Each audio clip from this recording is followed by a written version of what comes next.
You know that feeling when you're completely deadlocked in a conflict? Like you just know you're entirely right, but the other person is equally convinced that they are? Well, welcome back to The Explainer. Today we're tackling exactly how to solve those gridlocked situations by looking at them like a multidimensional building. We're going to view things from three distinct angles to master what's known as the triple description. To set our foundation here, let's look at this brilliant concept coined by mathematician Alfred Korzybski way back in 1933. He said, "The map is not the territory." Basically, our internal representation of the world, the map in our minds, is actually incredibly limited compared to actual reality, which is the territory. We experience the world through our senses, right? And we build this map in our brains. But it's just our map. It's definitely not the absolute universal truth. So here's our roadmap for today. We'll start by breaking down the single perspective problem. Then we'll move through the first, second, and third positions, and finally, we'll bring it all together to master the triple description. All right, the single perspective problem. Before we dive into the mechanics, I actually want you to visualize a specific conflict or negotiation you're currently facing. Got it in your mind? Perfect. Hold on to that. So here's the crucial point. A single point of view only ever gives you a single dimension. Sure, it might be perfectly true from that specific angle, but it's an incredibly incomplete picture of the whole object.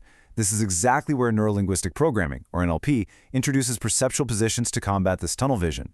It's basically a method of consciously distinguishing at least three different points of view. And doing this allows you to build rapport, gather better information, and actually solve complex relationship problems.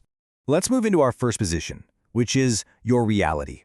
This explores your own natural perspective and your inner experience. Now, first position gets a bit of a bad rap sometimes, but it's actually highly valuable. I mean, personal mastery practically requires a strong first position. When you're here, you're fully aware of what you think and feel. You're crystal clear about your own wants, beliefs, and values, and that allows you to be an effective role model. But, and this is a massive but, there's a real risk here. First position gives you strength, yeah, but it can also make you incredibly selfish if you get stuck here, and completely fail to consciously acknowledge what anyone else might want. So, to avoid that trap of selfishness, we move to the second position, which is all about stepping in. We literally have to take a creative leap of imagination into this second position. Imagine the physical, kinesthetic act of actually stepping out of your own view and putting on another person's shoes to truly appreciate their worldview. You might actually already be great at this. Parents, for instance, develop this skill incredibly fast to care for their kids. It is absolutely the bedrock of empathy. And what's fascinating is that there are actually two distinct flavors of this second position. On one hand, we have the emotional second position. This is where you aim to literally feel their pain or their joy, understanding their emotions so you can treat them with real care.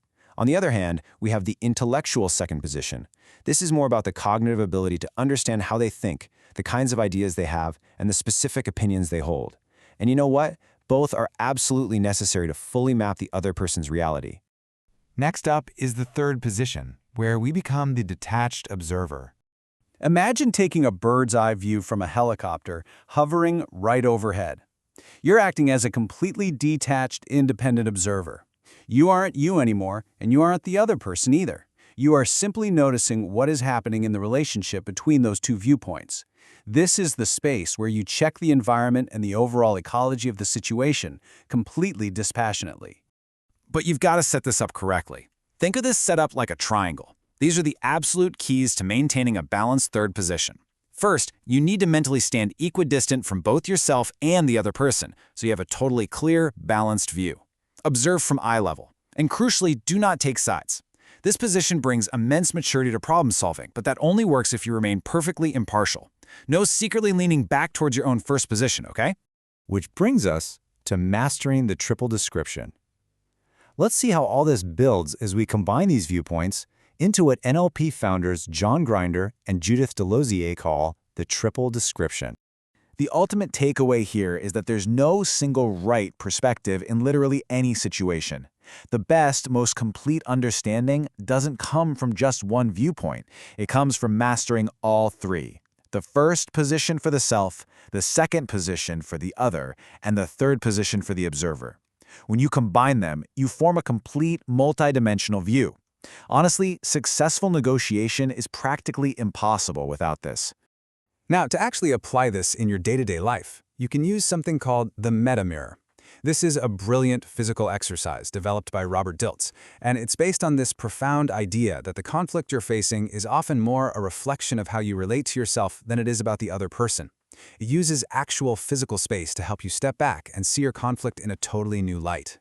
Here's how you actually do it using the NLP chair exercise. Step 1, sit in your chair, fully associate into the conflict, and assess your first position. What do you see, hear, and feel? Okay, step 2, mentally leave yourself, physically move over, sit in a new chair, and become the other person.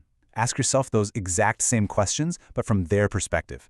Finally, step 3, stand up, physically shake it off to clear your mind, and move a few feet away to observe both chairs.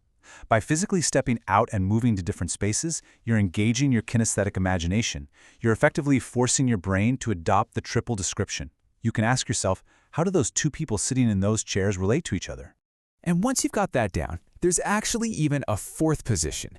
This is where you stand even further back and analyze how your detached third position reacts to your first position. For example, as the observer, are you angry at your first position self? Are you resigned? By switching these reactions around, you can reveal some incredibly deep, systemic insights into the mechanics of your conflict. I want to leave you with this thought today.